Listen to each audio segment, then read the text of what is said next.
Medication questions are the ones that trip up nursing students the most on the NCLEX. These 25 questions cover the exact drug categories, dosing scenarios, and safety priorities that candidates consistently miss. Work through each one carefully, think before you answer, and track your score as you go. Question 1. A nurse is preparing to administer digoxin to a patient. Which assessment finding should prompt the nurse to withhold the medication and notify the provider? A. Heart rate of 92 beats per minute. B. Heart rate of 54 beats per minute. C. Blood pressure of 130/82. D. Respiratory rate of 18 breaths per minute.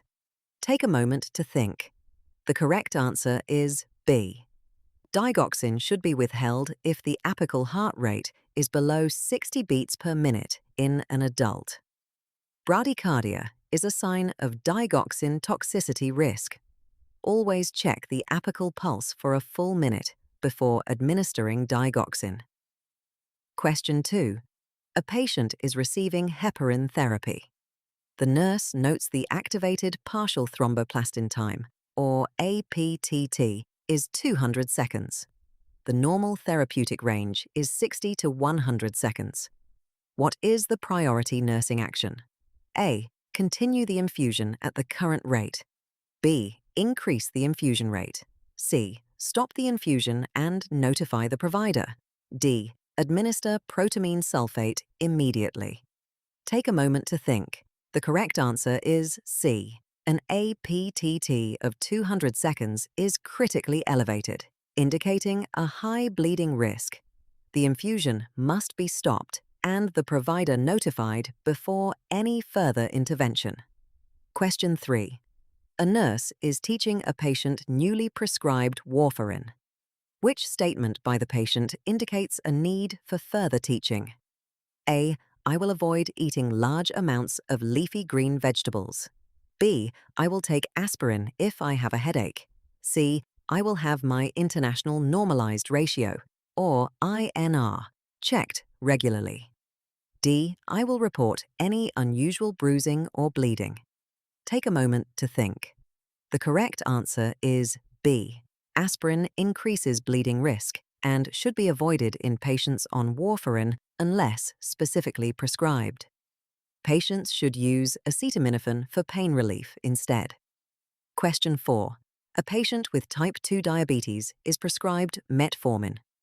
Which condition is a contraindication to this medication? A. Hypertension. B. Chronic kidney disease. C. Hyperlipidemia. D. Osteoarthritis. Take a moment to think. The correct answer is B. Metformin is contraindicated in chronic kidney disease because impaired renal clearance increases the risk of lactic acidosis, a potentially fatal complication. Question 5. A nurse is administering NPH insulin and regular insulin together. Which action is correct? A. Draw up NPH insulin first, then regular insulin. B. Draw up regular insulin first, then NPH insulin. C. Shake the vials vigorously before drawing up. D. Administer each insulin in a separate syringe. Take a moment to think. The correct answer is B. The memory aid is clear to cloudy. Regular insulin, which is clear, is drawn up first to prevent contaminating the regular insulin vial with NPH, which is cloudy. Question 6. A patient receiving vancomycin develops flushing, redness, and hypertension during the infusion. What is the most likely cause? A. Anaphylaxis. B. Red man syndrome. C. Vancomycin toxicity. D. Septic shock. Take a moment to think. The correct answer is B. Red man syndrome is caused by infusing vancomycin too rapidly. It is not an allergic reaction. Slowing the infusion rate typically resolves the symptoms. Question 7. A nurse is caring for a patient taking lithium. Which laboratory value requires immediate action? A. Lithium level of 0.8 milliequivalents per liter. B. Lithium level of 1.2 milliequivalents per liter. C. Lithium level of 2.6 milliequivalents per liter. D. Lithium level of 1.0 milliequivalents per liter.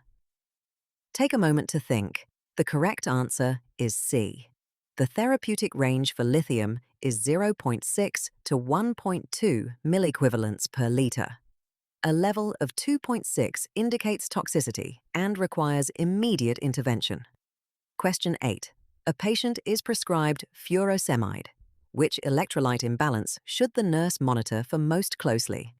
A. Hypernatremia. B. Hyperkalemia. C. Hypokalemia. D. Hypercalcemia. Take a moment to think. The correct answer is C. Furosemide is a loop diuretic that causes potassium wasting. Hypokalemia is the most common and clinically significant electrolyte imbalance associated with its use. Question 9. A nurse is preparing to administer a medication through a nasogastric tube. Which action is correct? A. Crush all medications together and mix in a single syringe. B. Crush each medication separately and flush between each one. C. Dissolve all medications in the same cup of water. D. Skip flushing if the patient is on a fluid restriction. Take a moment to think. The correct answer is B. Each medication must be crushed separately and the tube flushed between each one to prevent drug interactions and tube occlusion. Question 10. A patient taking monoamine oxidase inhibitors, also known as MAO inhibitors, asks what foods to avoid. Which response by the nurse is correct? A. Avoid foods high in vitamin K. B. Avoid tyramine-rich foods, such as aged cheese and cured meats. C. Avoid foods high in potassium. D. Avoid foods containing gluten. Take a moment to think. The correct answer is B. MAO inhibitors, combined with tyramine-rich foods, can cause a hypertensive crisis, which is a life-threatening emergency. Question 11. A nurse administers the wrong dose of insulin to a patient. What is the first action the nurse should take? A. Complete an incident report. B. Notify the charge nurse. C. Assess the patient. D. Document the error in the chart. Take a moment to think. The correct answer is C. Patient safety is always the first priority. Assess the patient immediately for signs of hypoglycemia or hyperglycemia before completing any documentation or notifications. Question 12. A patient is prescribed atenolol for hypertension. Which finding should the nurse report to the provider before administering the medication? A. Blood pressure of 140/90.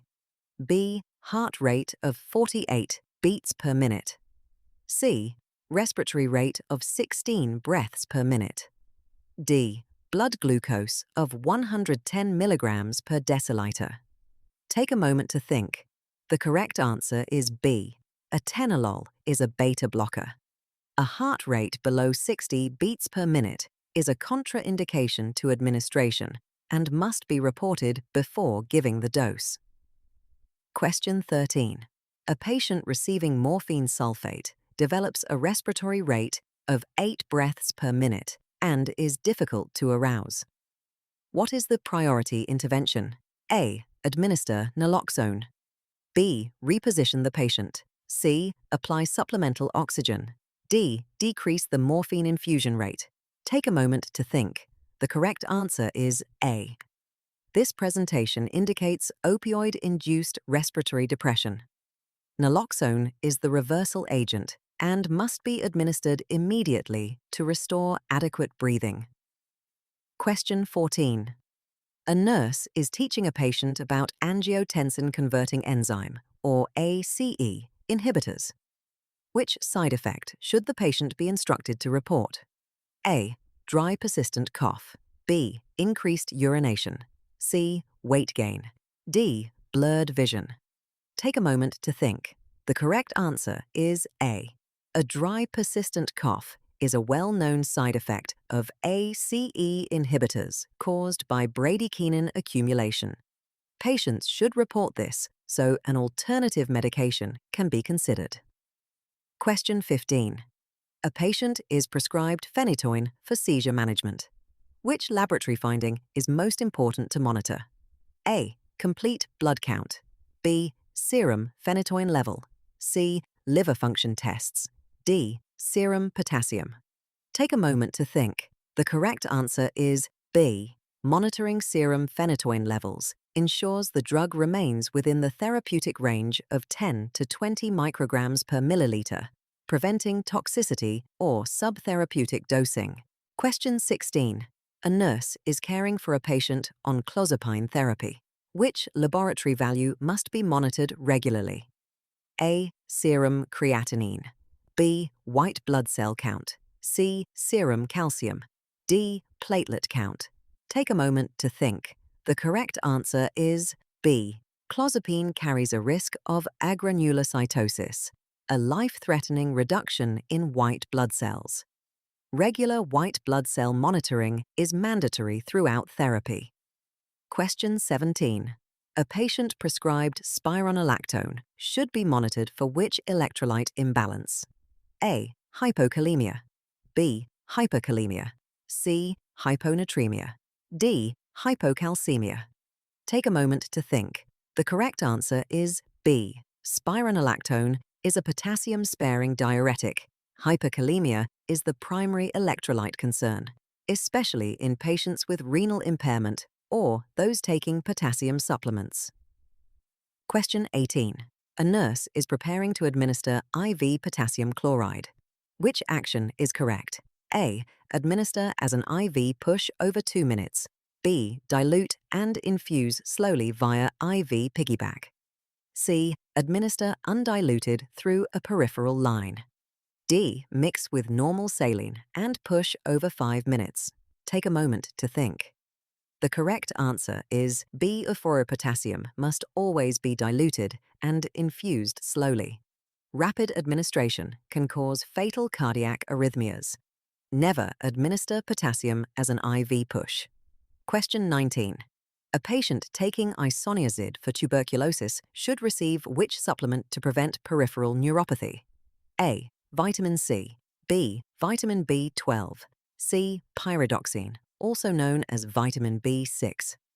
D. Folic acid. Take a moment to think. The correct answer is C. Isoniazid depletes pyridoxine, which is vitamin B6. Supplementation is routinely prescribed to prevent peripheral neuropathy associated with this medication. Question 20. A nurse is administering a medication and notices the patient's armband does not match the medication administration record. What should the nurse do? A. Administer the medication and correct the record afterward. B. Ask the patient to state their name and proceed. C. Withhold the medication and clarify the discrepancy. D. Check with a colleague and administer if they agree. Take a moment to think. The correct answer is medication safety requires resolving any identification discrepancy before administration. Withhold the medication and clarify immediately to prevent a medication error. Question 21. A patient is receiving IV aminophylline. Which symptom indicates toxicity? A. Bradycardia and hypertension. B. Nausea, vomiting, and tachycardia. C. Increased urinary output. D. Muscle weakness and fatigue. Take a moment to think. The correct answer is B. Signs of aminophylline toxicity include nausea, vomiting, tachycardia, and seizures. Serum theophylline levels must be monitored closely during therapy. Question 22. A nurse is caring for a patient prescribed corticosteroids long-term. Which instruction is most important to include in patient teaching? A. Take the medication on an empty stomach. B. Do not stop the medication abruptly. C. Avoid all physical activity. D. Take a double dose if a dose is missed. Take a moment to think. The correct answer is B. Abrupt discontinuation of corticosteroids can cause adrenal insufficiency, which is a life-threatening condition. Doses must always be tapered gradually under provider guidance. Question 23. A patient taking amiodarone should be monitored for dysfunction of which organ? A. Kidneys. B. Liver and thyroid. C. Pancreas. D. Adrenal glands. Take a moment to think. The correct answer is B. Amiodarone can cause hepatotoxicity and thyroid dysfunction, both hypothyroidism and hyperthyroidism. Regular liver function tests and thyroid function tests are essential during long-term therapy. Question 24. A nurse is preparing to administer an intramuscular injection to an adult patient. Which site is preferred for large volume injections? A. Deltoid muscle. B. Vastus lateralis. C. Ventrogluteal muscle. D. Dorsogluteal muscle. Take a moment to think. The correct answer is C. The ventrogluteal site is the preferred intramuscular injection site for adults because it is free from major nerves and blood vessels and can accommodate larger volumes safely. Question 25. A patient prescribed sildenafil asks if they can take their prescribed nitroglycerin for chest pain. What is the nurse's best response? A. Yes. Nitroglycerin is safe to take with sildenafil. B. Take half the usual nitroglycerin dose. C. Do not take nitroglycerin while using sildenafil due to the risk of severe hypertension. D. Wait 2 hours after taking sildenafil before using nitroglycerin. Take a moment to think. The correct answer is C. Combining sildenafil with nitrates causes a severe and potentially fatal drop in blood pressure. This combination is absolutely contraindicated. You completed all 25 questions. How many did you get right? Comment your score out of 25.